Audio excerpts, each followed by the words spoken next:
A high-profile triple murder trial puts New Haven back in the national spotlight.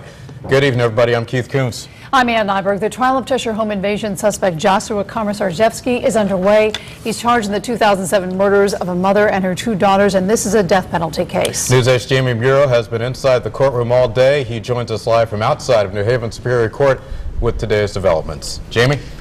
Keith, good evening. You probably remember during the Stephen Hayes trial that attorneys there really presented that Stephen Hayes was the follower, Joshua Komisarjevsky the ringleader. Well, today in opening statements, Komisarjevsky's defense team flip-flopped that, saying that Komisarjevsky had told Stephen Hayes, quote, "No one will die by my hand," end quote, with Hayes responding, "Well, then I'll take care of it." From there, the day really centered on the events that led up to the fatal fire.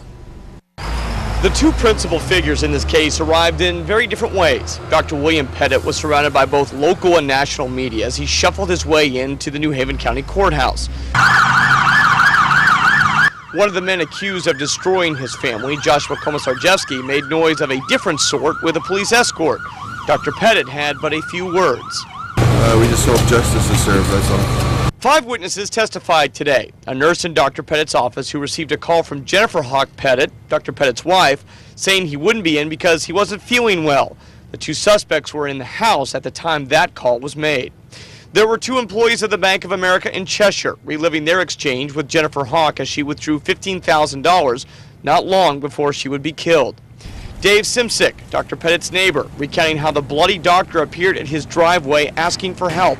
And finally, Cheshire police officer Thomas Wright, who attempted to go into the burning home but was turned away by heat and flames. Each round of testimony is painful for the family. We're just starting, but we don't look forward to going through it. But we're glad that it started and we can get this into the past.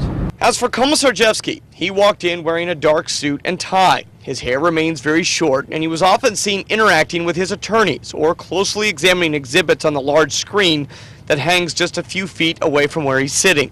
The jury pool, made up of 11 women and 7 men, appeared to be engaged on day 1 of testimony.